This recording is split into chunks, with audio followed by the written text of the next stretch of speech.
સુરતમાં હત્યાના બનાવો યથાવત હોય તેમ લાગી રહ્યું છે ત્યારે લીંબાયતમાં ફરી એક યુવાનની હત્યા કરાઈ હતી. નજીવી બાબતે મિત્રોએ જ મિત્રની ચપ્પુના ઘા ઝીંકી હત્યા કરી દેતા ચકચાર મચી ગઈ છે.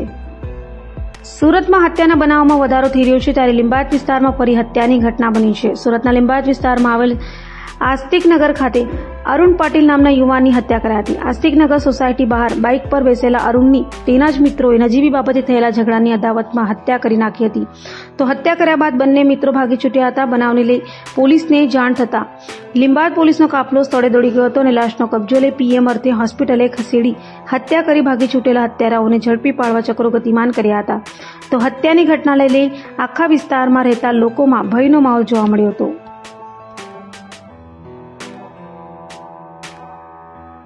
જી સર. સુરત શહેરના લીંબાયત પોલીસ સ્ટેશન વિસ્તારમાં આજે બપોરના સાંજના સમયમાં 5 વાગ્યાની આસપાસ એક હત્યાનો બનાવ બન્યો હતો. આ ઘટનામાં મરણ જનાર અરુણ પાટીલ છે એ એના 2 મિત્રો સાથે બેઠેલો હતો. એના જે પરિચિતમાં છે એકનું નામ દેવીદાસ સુખદેવ કરીને છે, દેવીદાસ ઉર્ફે ડેવિડ, અને બીજાનું નામ છે સની હલવાઈ. આ બંને જણાએ થઈ અને અરુણ પાટીલની હત્યા નિપજાવી હતી.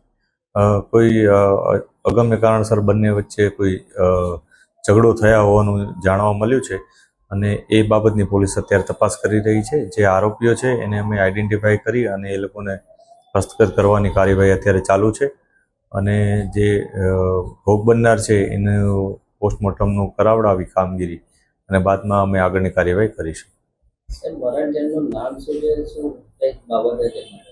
મરણ જનાર છે એનું નામ અરુણ પાટીલ છે. એ એના બંને જે પરિચિત વ્યક્તિઓ છે એની સાથે બેઠેલા હતા અને અચાનક ત્રણે વચ્ચે મતલબ ઝઘડો થયો.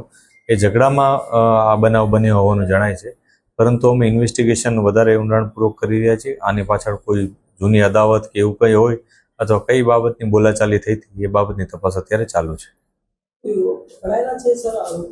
આરોપીઓને અત્યારે હસ્તગત કરવાની પ્રક્રિયા ચાલુ છે.